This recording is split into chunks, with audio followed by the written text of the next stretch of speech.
Bueno, entonces yo les voy a hablar de las luchas que ha habido en el Piedemonte Llanero por el agua, también luchas por el conocimiento, por saber más, por usar ese conocimiento y por la democratización ambiental. O sea, ¿por qué? ¿Qué es democratización ambiental para ustedes? Como un reparto igualitario de ese bien que es el común.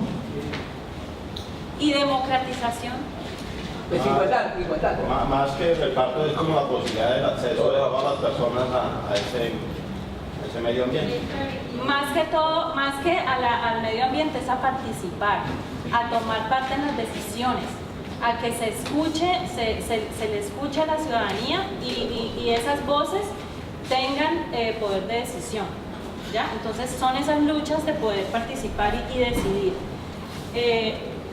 Bueno, otra cosa muy importante es que este es un trabajo en proceso, que apenas recién empezamos este año y entonces son resultados muy preliminares, es un trabajo que estamos haciendo en forma colaborativa y la idea es coger estos movimientos que ha habido en el Piedemonte Llanero, que no son todos, son algunos de los movimientos sociales que ha habido, resistencias, y ver cuáles han sido los aprendizajes de esos movimientos, qué podemos aprender de ahí los otros movimientos y los mismos movimientos del Piedemonte. Entonces, por ejemplo, empezamos con Arauca, que son los UBA, que han tenido pues una resistencia muy larga desde los años 80, la gente del río Cusiana, Casanare, los de los ríos Acacías, Humadea y Alto Ariari, que están todos juntos unidos en varios bloques petroleros o que han sido afectados por varios bloques petroleros, el río Guayuriba, la zona de la Macarena y la zona del Caquetá. Bueno, entonces nosotros hemos seleccionado... ¿Cómo?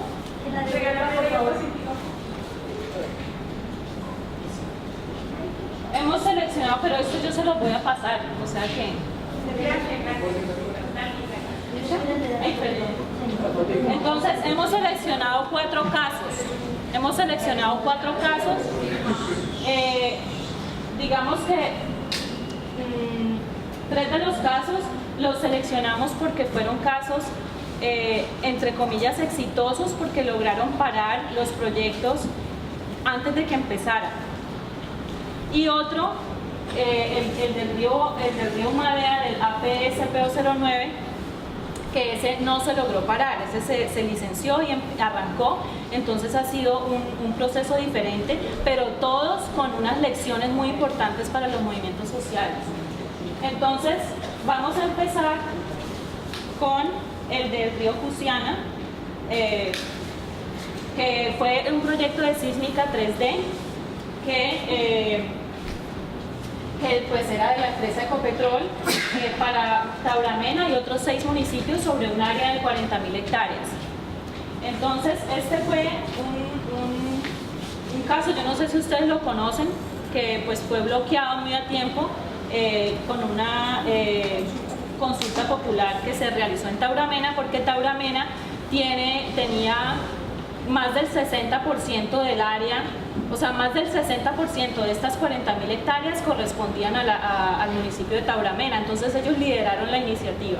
Pero lo que yo quiero mostrarles de este caso es cómo la Corporación Autónoma Cormacarena hizo las concesiones de agua.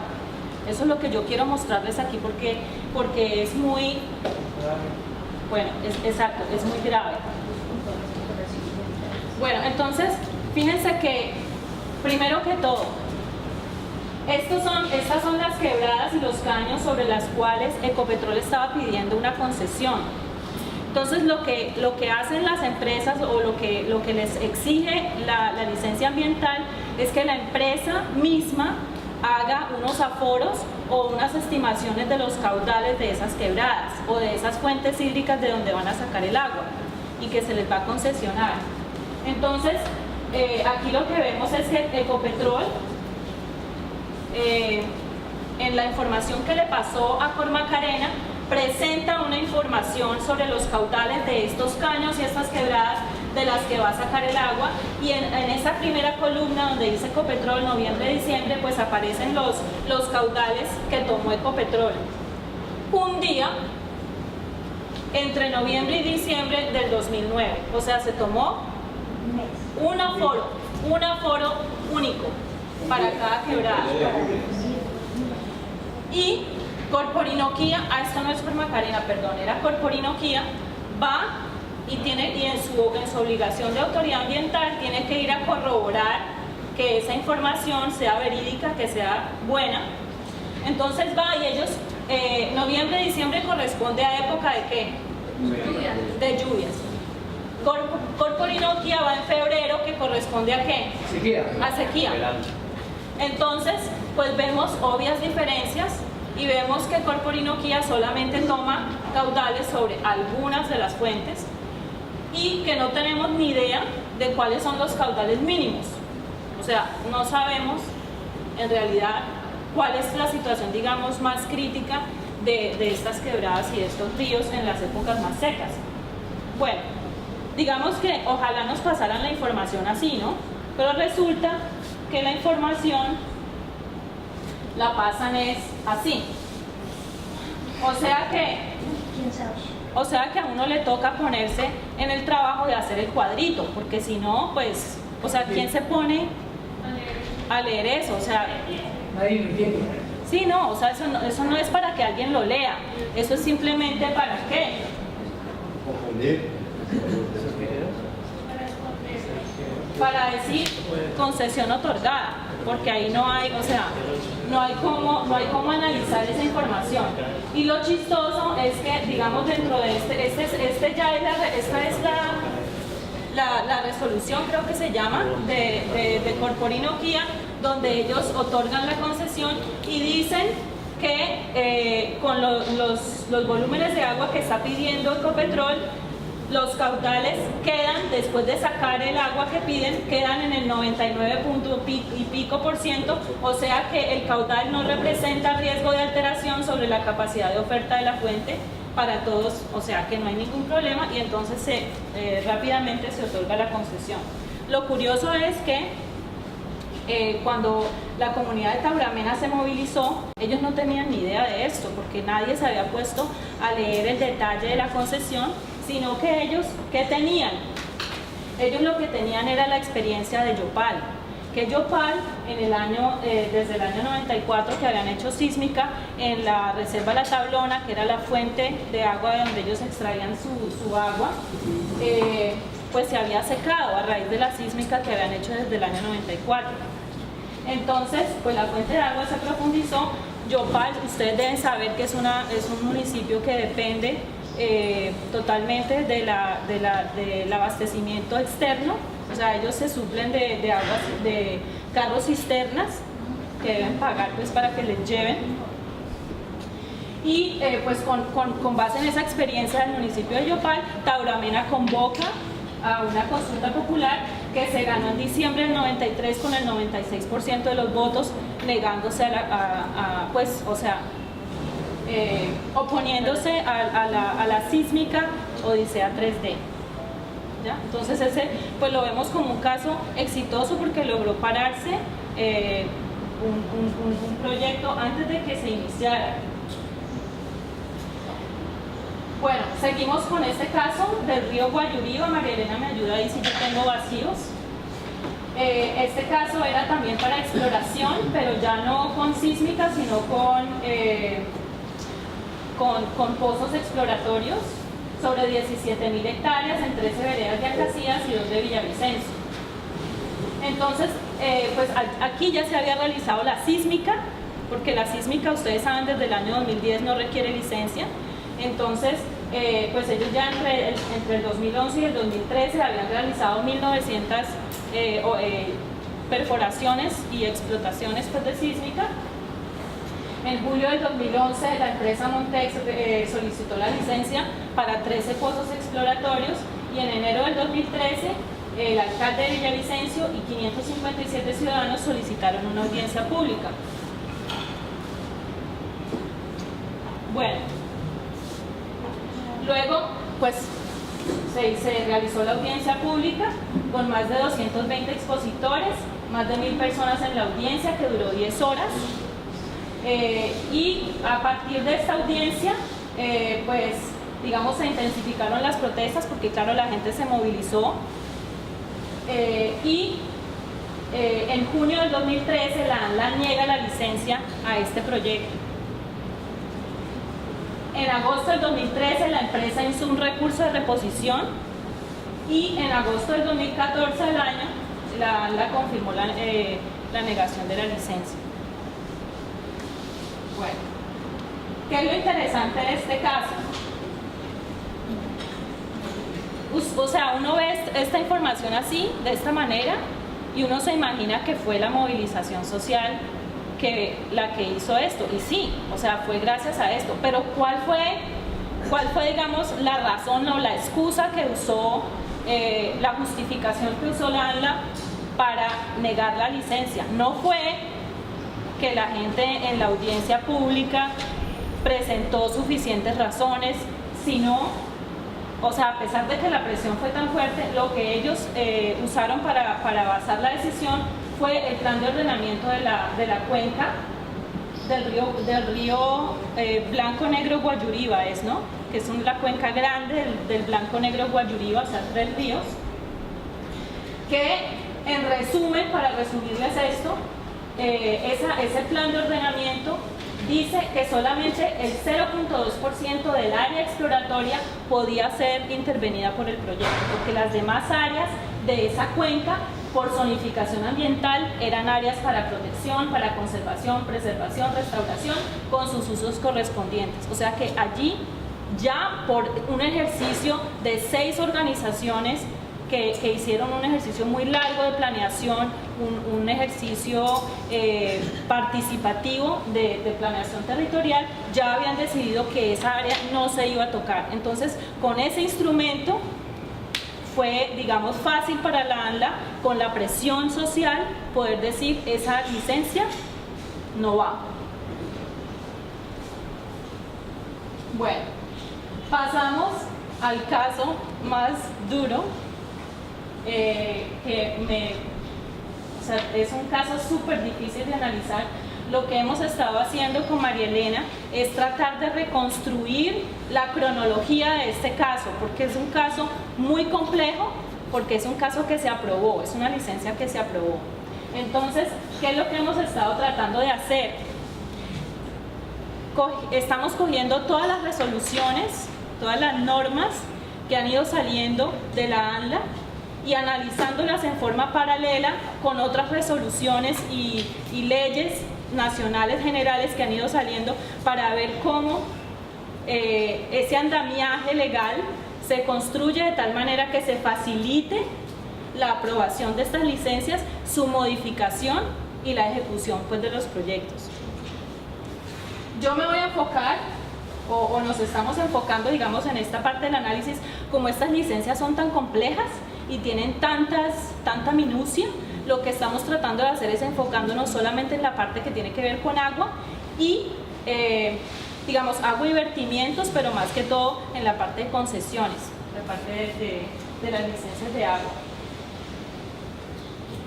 Bueno, entonces, una cosa que es muy importante para poder entender este caso es ver el mapita, que ustedes seguro pues tienen situaciones o los bloques pues parecidos en sus territorios. Entonces, la línea roja es el bloque, pero las licencias se han otorgado sobre las áreas de perforación exploratoria, que por ejemplo en este caso, de la que vamos a hablar en primer lugar, es la APSPO09, que es el área azul. Este bloque cubarral, que es este cuadrito aquí, es una licencia más vieja, es anterior a todo esto, de esa no vamos a hablar. Y entonces vamos a hablar del azul y vamos a hablar de este sombrerito de aquí que se llama, esta área se llama 50K, área de perforación exploratoria 50K, y vamos a ver, lo que queremos entender con este caso es cómo este caso muestra que esta configuración geográfica de aquí de un bloque se utiliza también para facilitar ese licenciamiento y ese, ¿cómo es que es el término? O sea, como para facilitar que la cosa se haga como dentro de un esquema legal, ¿no? O sea, que todo aparezca como muy legal y muy dentro de un proceso, digamos, pues, normal. ¿Cómo? Bueno, en fin, entonces vamos a empezar a ver cómo ha sido este proceso. Entonces, miremos el APE CP009. Es un área de perforación exploratoria de 65.000 hectáreas, a la que se le proponía la reentrada a 3 pozos existentes, 10 locaciones multipozo, cada una con 3 pozos, y una extensión cada una de 5 hectáreas para un total de 37 pozos. Con eso se empezó. ¿Y qué pedía? Esta es la empresa Ecopetrol. ¿Qué pedía Ecopetrol? Solicitaba concesiones sobre estos ríos con una cantidad de 3 litros por segundo durante todo el año, ¿ya? O sea, 6 fuentes de agua. ¿Qué dice la EIA? En las reuniones de socialización en las que participaron María Elena, Donato, todos pues, los líderes de allá, el mismo EIA, en el documento, se dice que la comunidad identificó como problemática la modificación en la cantidad y disponibilidad del agua, por lo que perciben una disminución de caudales por la captación y escasez en la época de sequía, la posible afectación de fuentes hídricas, abastecedoras de acueductos, la vulnerabilidad en la calidad del agua, especialmente por vertimientos de agua de producción. Y bueno, y también la comunidad expresó pues la preocupación sobre los ríos que la comunidad conoce muy bien, conoce los ríos cuando se secan, en fin. Entonces, pues dentro de ese proceso también se le pide el concepto a Cormacarena. Cormacarena no considera ni técnica ni ambientalmente viable otorgar los puntos de concesión de agua superficial, no porque Cormacarena tuviera más información sobre esa disponibilidad de agua de los ríos, sino porque ellos argumentaban que Ecopetrol no tiene puntos de disposición de los sobrantes de agua, o sea que tampoco había un argumento ahí, digamos, con relación a la hidrología propiamente dicha.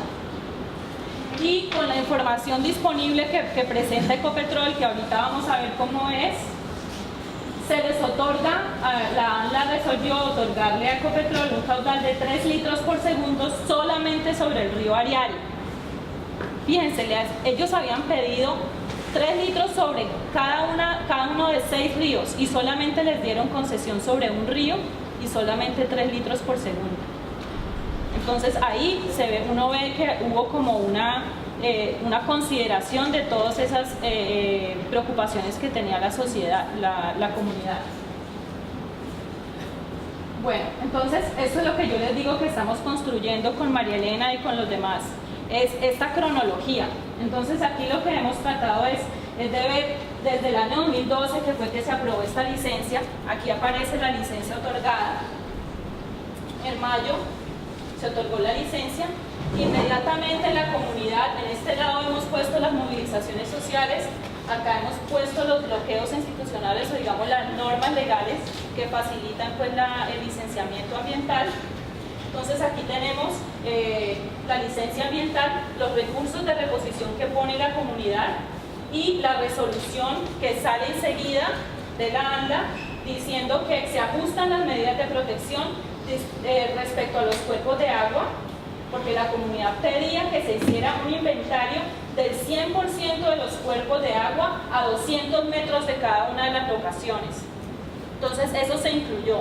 Pero por otro lado, Ecopetrol también pone un recurso de reposición y ahí mismito la ANLA dice, bueno, listo, entonces no les gustó que no les dimos casi agua, entonces dupliquémosles la concesión de agua, que ya no sean 3, sino que sean 6, pero sobre el mismo río Ariari. Porque ellos habían dicho, no, denos por favor otra vez la concesión sobre los 6 ríos que les estamos pidiendo, y la ANLA vuelve y dice no. Y así, ¿no? Entonces, esto es lo que estamos reconstruyendo, como toda esta historia. Bueno, entonces se aprobó la licencia en el año 2012. Entonces, ¿qué pasó? Bueno, se empezó la construcción de la plataforma Lorito 1. ¿Qué se ve allí? Digamos, ¿qué preocupación se imaginan ustedes que salta a la vista con ese mapa?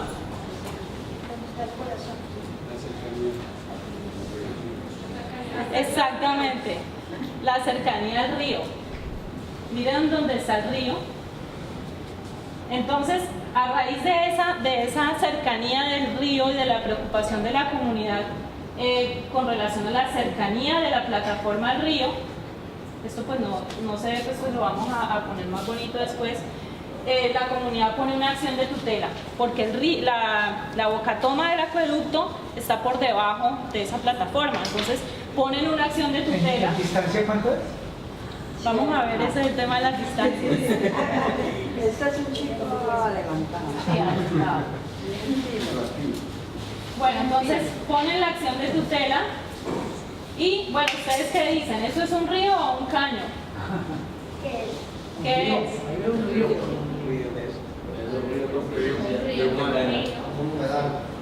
Bueno, ese es el río Humadea, les presento el río Humadea. Por ahí debe estar Tatiana. Eso fue, no, nosotras fuimos con la Ariadna. Sí. Estuvo aquel día, pero no contigo. Bueno, entonces ahí está el río Humadea. Y entonces vienen las siguientes movidas legales. Que esto es muy interesante. Entonces fíjense que, bueno, eso fue toda la licencia estaba en el 2013, el 2012, llega el 2013 y ¡tim! En febrero sale la ANLA y saca una nueva resolución donde modifica el río Humadea y ya no lo llama, o sea, dice que ya el río Humadea es una corriente de tercer orden. ¿Listo? Pero de cuenta de que, o sea, Bueno, entonces a cuenta de que entonces en esta resolución anterior, la resolución 466 que es anterior, ¿no, María Elena? Bueno, allí habían dicho que para fuentes hídricas de primer orden la ronda es de 30 metros, la zona de preservación de 200. Para fuentes hídricas de segundo orden, quebradas, ronda de 30, zona de preservación 100. Para fuentes hídricas de tercer orden, caños, la ronda de 30 y la zona de preservación de 50. Desde estas resoluciones, esta primera resolución es la licencia madre. Desde esta licencia se hablaba siempre del río Humadea. Cuando pasamos a la resolución 0175 de febrero del 2013, de acuerdo a la caracterización hidrológica presentada por la empresa, para el área donde se ubicará el pozo exploratorio Lorito 1, el río Humadea corresponde a una corriente hídrica de tercer orden, o sea, caño, con una ronda de 30 y una zona de preservación de 50. Eso lo que hacía era legitimar la presencia de la plataforma a una distancia de 40 metros del río, de 50 metros del río. ¿Ok? Entonces, para que ustedes vayan viendo cómo se crea conocimiento, se genera un falso conocimiento y una ciencia que no es ciencia porque, pues... todo se acomoda y se manipula. Entonces, ¿qué pasó? Habíamos visto que se había puesto una tutela, ¿cierto? Entonces, ya en septiembre, el Tribunal Contencioso se niega se había puesto una acción popular, esa no la vieron.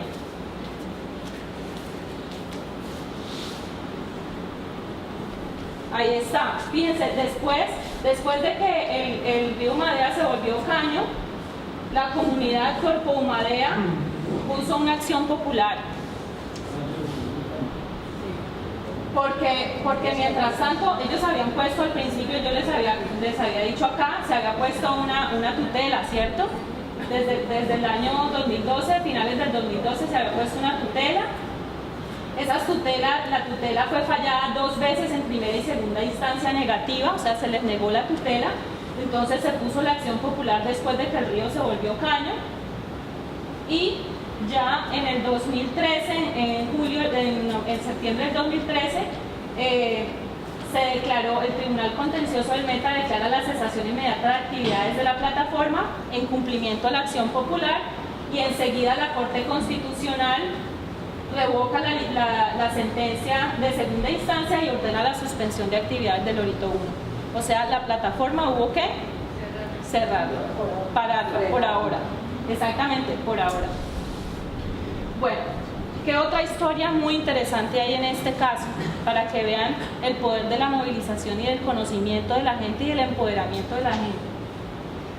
En julio del 2013, la ANLA saca la resolución 0755 que instruye a las subdirecciones técnicas sobre modificaciones menores o de ajuste normal dentro del giro ordinario de los proyectos sometidos a licencia ambiental o plan de manejo ambiental. O sea, giros ordinarios. ¿Qué será eso? ¿Ustedes qué se imaginan que es un giro ordinario dentro de los proyectos sometidos a licencia? ¿Qué será?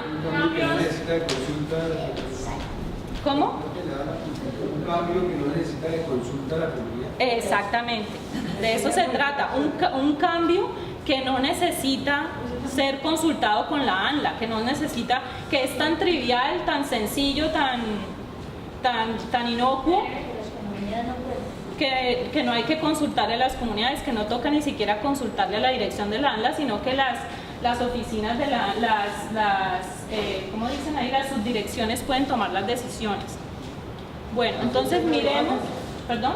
Así siempre lo hacen. Bueno, entonces miremos. Que ya entramos sin licencia porque la hemos pedido varias veces y nunca nos presentan la licencia. Entonces ya están allá metidos allá como invasores. Entonces miremos cuáles son ese tipo de modificaciones menores incluidas en esta resolución 755. Nuevas líneas de sísmica que se encuentran dentro del programa licenciado. Sobre los pozos, perforación de pozos de exploración y o desarrollo de nuevos ubicados dentro del área definida en la plataforma. Pruebas de inyectividad de aguas, perforación de pozos de inyección o reinyección adicionales en las plataformas existentes.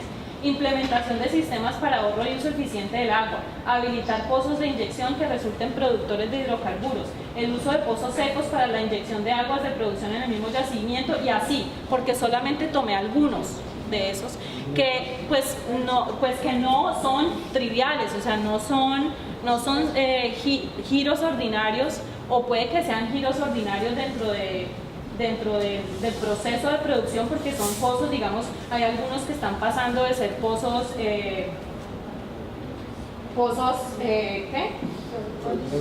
Inyectores a productores, exactamente, pero no son pues cambios triviales para el ambiente, o sea, producen un impacto grande.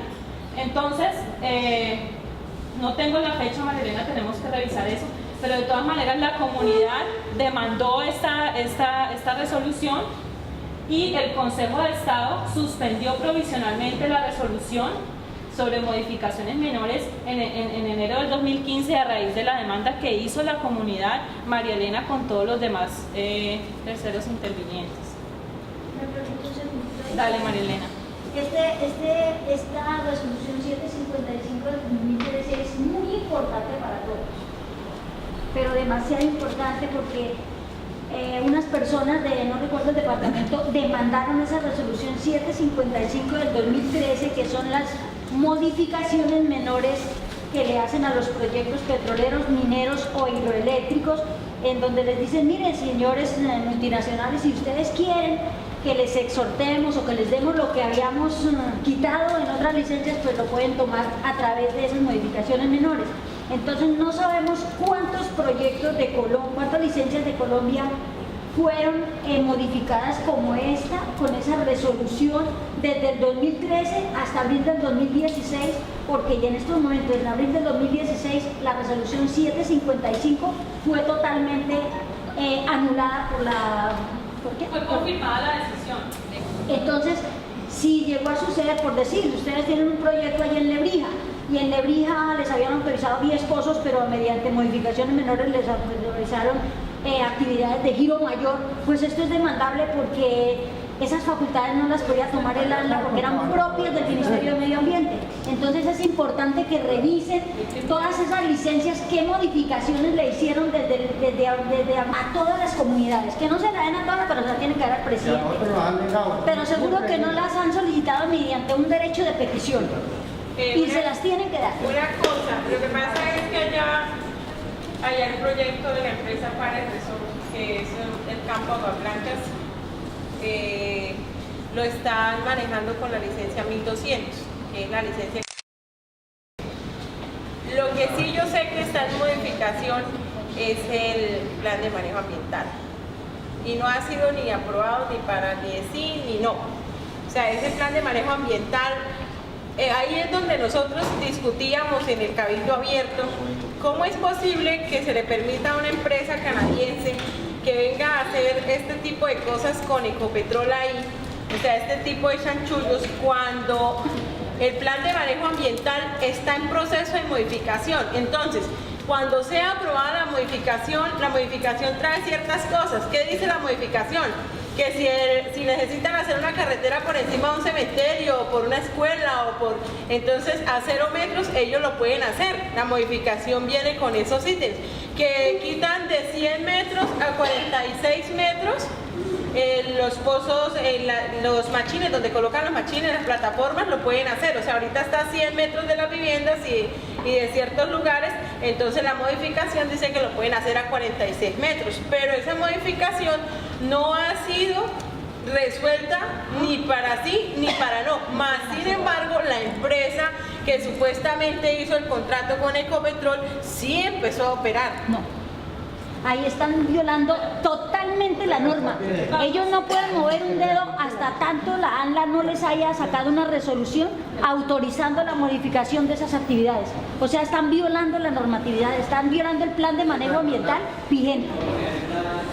Bueno, vamos a terminar y vamos a seguir con la discusión, pero vamos a terminar la presentación, bueno, ahorita.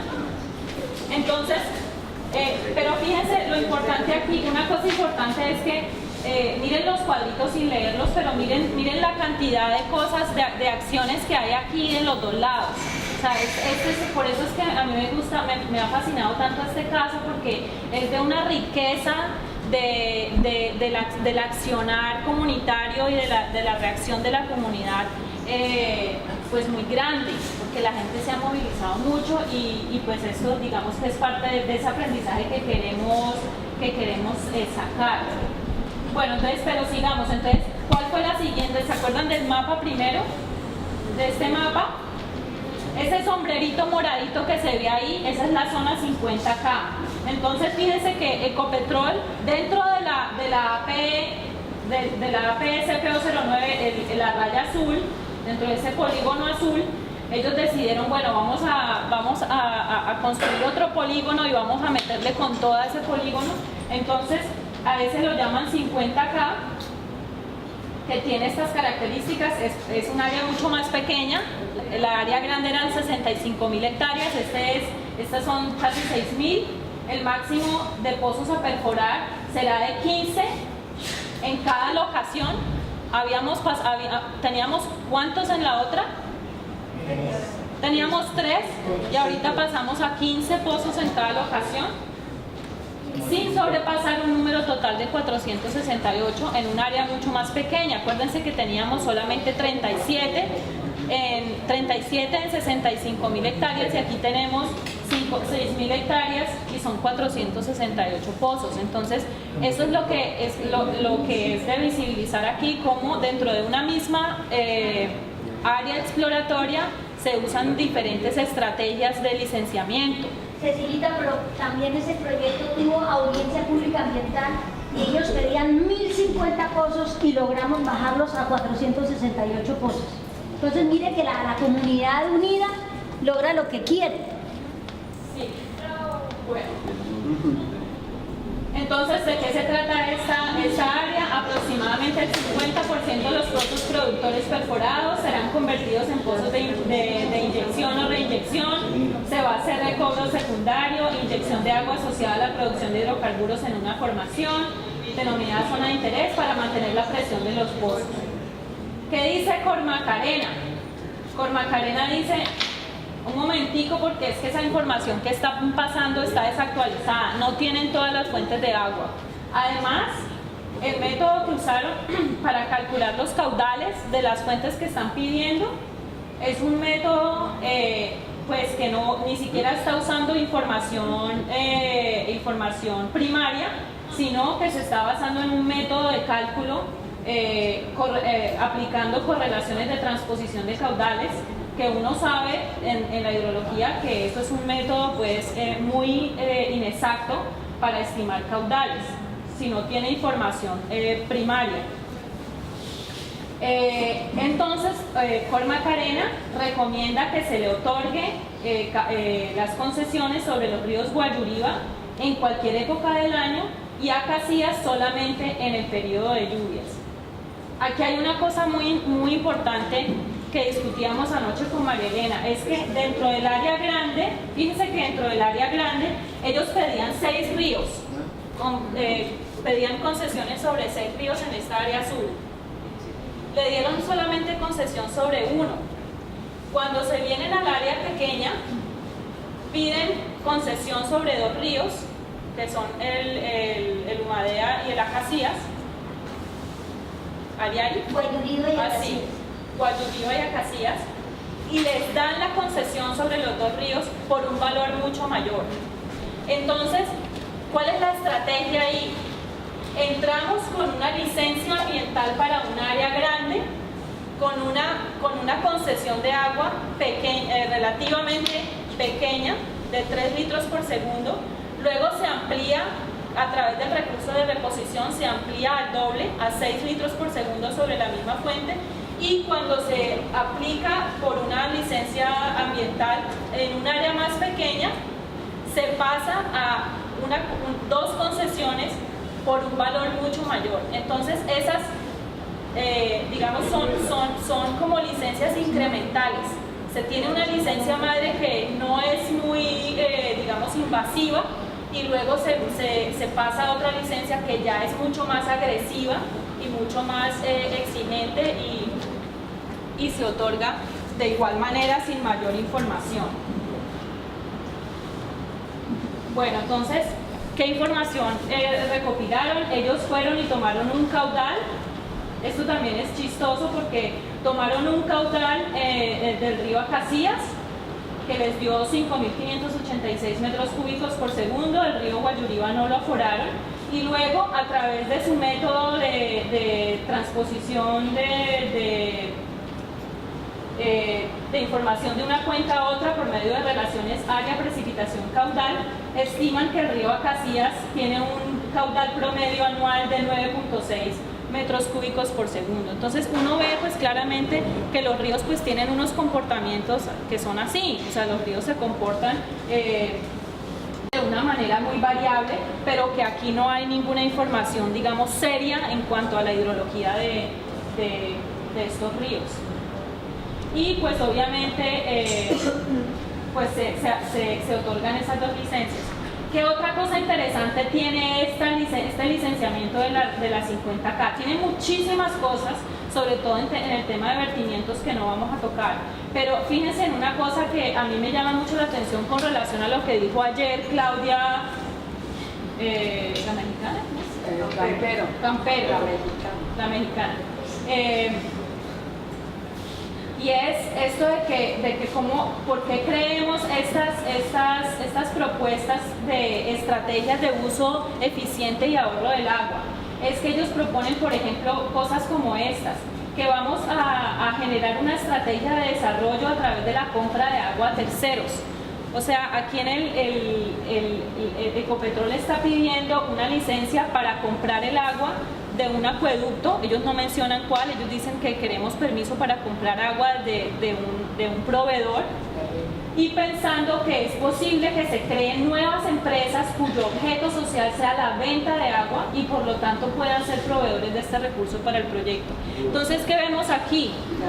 Vemos la mercantilización de un bien común, de un bien público que es el agua, que ya la empresa dentro de su lenguaje empieza a decir es que nosotros podemos venir aquí y comprar el agua que necesitamos. siempre y cuando, eso lo dicen en la resolución, siempre y cuando se garantice que no se vaya a afectar la disponibilidad del agua para consumo humano y pues que haya el agua suficiente, ¿no? Eso lo dice. Pero de todas maneras, pues esto, digamos que es un lenguaje que no está acorde con la Constitución, porque nosotros dentro de la Constitución colombiana reconocemos el agua como un bien común, como un bien público, y nosotros como sociedad hemos sido, hemos tenido una pelea grande por defender esa agua como bien público, y no podemos permitir que se mercantilice el agua a través de este lenguaje dentro de una licencia ambiental. Bueno, y el último caso, que lo voy a pasar muy rápido porque fue muy reciente y ustedes lo tienen muy fresco, que es el caso de la Macarena, donde se proponían 5 pozos exploratorios en el proyecto Serranía, en un área de 35.000 hectáreas, pues en un área el área de influencia pues de 3 parques nacionales. Entonces lo interesante de este caso fue que se registró el proyecto en el año 2011, se radicó el estudio de impacto ambiental en el 2014, en el 2015 la comunidad se levantó 50 millones de pesos para pagar un estudio independiente de ese estudio de impacto ambiental. Se hizo una audiencia pública donde estuvo María Elena ya también dando una batalla súper fuerte con más de 2.000 asistentes. En marzo del 2006 se aprobó la licencia, ¿ustedes se acuerdan de eso? Sí. Bueno, hubo pues la gran movilización social en las redes, eso todo el mundo tuvo que ver, eso separó todo el país y tuvo que renunciar el director de la ANLA. El presidente mismo No renunció finalmente. Lo peor fue que no renunció. Bueno, O sea, supuestamente renunciaba y nunca renunció. O sea, nos toman el pelo hasta de esa manera tan descarada. sí. Bueno, Quería. entonces, a manera de aprendizajes, ¿qué estamos viendo aquí? Pues muchas cosas, ¿no? Digamos, para mí, desde la hidrología, yo veo, por ejemplo, que la baja calidad de los datos que se utilizan para la toma de decisiones, pues se está ocultando mucho conocimiento, ¿no? Que no debería ser así, es que se debería generar un mayor conocimiento para tomar decisiones de esta magnitud. Muchas veces las conclusiones no coinciden con los datos, o sea, ¿cómo así que, por ejemplo, Corporinoquía dice que va a haber conflictos por el agua, que en las zonas hay conflictos por el agua, pero de todas maneras se otorgan las concesiones? O sea, ¿cómo así? ¿Por qué? Porque esas conclusiones contradictorias dentro de un mismo documento oficial. El pobre manejo de la incertidumbre, o sea, hay mucha falta de conocimiento, hay muchas cosas que no sabemos, pero aún sin embargo, a pesar de esa incertidumbre, por ejemplo, con relación a los impactos de la sísmica, aún así se hacen los Quería hacer un aporte. Hay cosas de que ese desentendimiento de las comunidades frente a ese tema tan importante y tan sensible como es el agua, se generan situaciones aberrantes. En Aguachica, César, nosotros hemos durado 1 mes y 3 días sin agua en el acueducto. 1 mes y 3 días. En esta época de invierno tenemos 13 días sin agua. Es una tragedia. La segunda ciudad del Cesar, con 130.000 habitantes, geográficamente, estratégicamente, de un desarrollo que se ha dado por inercia, no porque haya existido alguna planeación, sino por la misma fuerza del comercio, se ha venido desarrollando. Y se tiene planeado allí hacer la explotación. Aquí estamos 2 personas del Cesar, de Aguachica. Se pretende hacer esa técnica de explotación de fracking y la gente tuvo que todo el mundo hacer pozos como en una finca, todo el mundo haciendo pozos y hay el fenómeno de que ya esa gente que tenía pozos a 7, 8 metros se ha venido profundizando. Y entonces yo le digo a la gente, pero tenemos que entender que si se permite eso, o sea, va a haber una competencia por el agua, va a haber una competencia que la gente no lo ha entendido. Y entonces, ¿qué pasa? que si permitimos eso, sencillamente el pueblo no tiene futuro. Tan sencillo. Eso que usted está diciendo es perfecto para esta conclusión.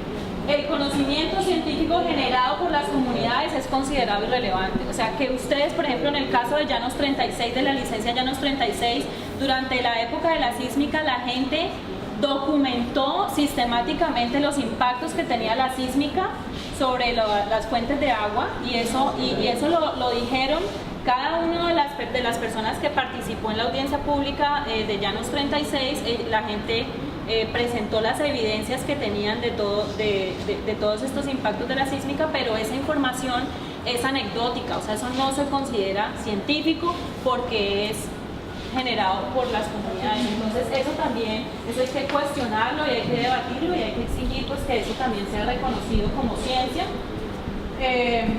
Las decisiones están basadas en un conocimiento técnico, pero no en movilización, no en la movilización social ni en la racionalidad discursiva. O sea que se trata siempre de despolitizar los conflictos, de que la gente pues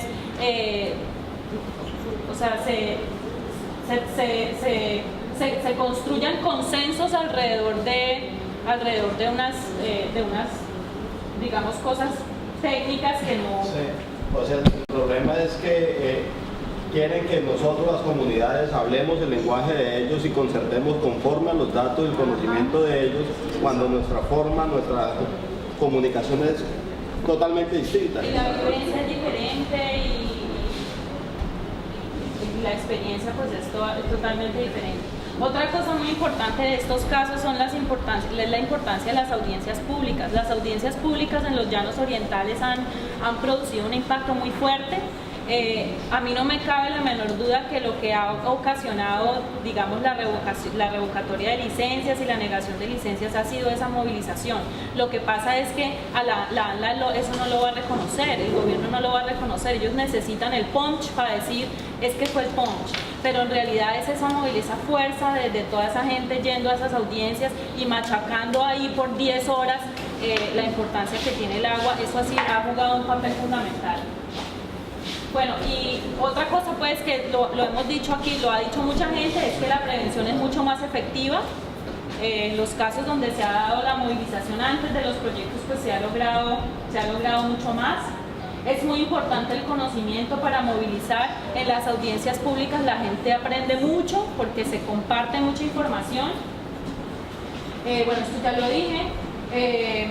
El comportamiento también cada vez más errático del gobierno, que no ve, o sea, utiliza cualquier estrategia para hacer estos licenciamientos y tratar de mostrar una cara pues legítima de estos licenciamientos. El conocimiento sobre el agua para mí juega un doble papel porque moviliza a la gente, pero también provee las bases para unas decisiones finales a la hora del té. Y otra cosa que yo siempre me cuestiono es por qué seguimos nosotros aceptando licencias basadas en los estudios de impacto ambiental, cuando los estudios de impacto ambiental están llenos de copy-paste y de vacíos y de todo. De modificación, el conocimiento sobre el agua fue porque cuando la gente empieza a entender cuál es la complejidad de sus fuentes de agua, ¿no? Y de los impactos de la sísmica y todo, entonces la gente se moviliza. Pero la segunda parte. Pero al mismo tiempo, cuando uno tiene, por ejemplo, un estudio como el PONCH, que se hace alrededor de una planeación, un ordenamiento territorial alrededor de la protección del agua, eso también sirve para que al final las decisiones del gobierno se tomen a favor de la protección. Entonces es como una doble vía, ¿no? Uno puede usar ese conocimiento para movilizar, para que la gente se apropie, conozca y se apropie de sus propios recursos, pero al mismo tiempo es un conocimiento que, como es formal, entonces también es aceptado, digamos, por el Estado y sirve para... Lo dices, en ambos sentidos es positivo. Sí, okay. En ambos sentidos es positivo. Ya que nombrado el PONCH, el estudio de cuentas, ¿por qué el POR 46 fue aplicado en el municipio de Lebrija? Que el POR 46, en el cual tenemos nosotros el proceso aquí en el Bajo Lebrija, para los estudios sísmicos o posible perforación de práctica. Eso figura, nosotros figuramos dentro del estudio del Pons y la cuenca de Hidrosogamoso, que esas han sido las batallas y las luchas mías con la empresa de Antean Grula, que estaba adelantando los estudios para la ExxonMobil. Entonces, cuando usted me nombra el Pons, o sea, lo que está contemplado dentro del Pons está en zona de preservación para explotación minera. Ahí me queda esa incógnita a mí, ¿no? Lo que pasa es que una cuenca se divide en parte alta, media y baja, pero una cuenca es el estudio de un todo, no se puede fragmentar. Entonces, ellas se le analizan sus usos de suelo en conjunto, no por partes. Entonces, dentro del estudio PONCA debe decir cuáles son los usos permitidos dentro de ese estudio. Si ahí no quedó contemplada la actividad petrolera, minera o hidroeléctrica, eso es demandable y se cae, porque no pueden violar un PONCA, porque un PONCA es superior a un plan de ordenamiento municipal, es superior, es norma jerárquica. Por tanto, ustedes los que tienen que revisar es los usos de suelo que quedaron establecidos dentro de esa zona de preservación. Pero yo no creo que haya minería, porque no sería preservación. Pero esa pregunta es muy importante también desde el punto de vista de lo que pasa en realidad con los planes de ordenamiento territorial de los municipios, ¿no? Porque yo escuché hace unos días una intervención de Manuel Rodríguez Becerra hablando de lo que son los planes de ordenamiento territorial y él dice, pues yo no conozco mucho los planes de ordenamiento territorial de los municipios, pero él dice que los planes de ordenamiento territorial en Colombia son uno de los peores instrumentos que existen para acabar para impactar el medio ambiente, porque son controlados por los consejos municipales, porque esos consejos están politizados. Entonces, claro, o sea, uno no puede ver, estamos viendo un caso donde fue digamos, un plan de ordenamiento pensado para la protección de los ríos. Y lo mismo fue con el caso Serranía, que también allí se tomó una decisión con base en un estudio que había hecho el Instituto Sinchi y que estaba oculto porque Cormacarena no lo había publicado. O sea, pero lo que les quiero decir con eso simplemente no es que el PONCA o el plan de ordenamiento sea la salvación, no lo es.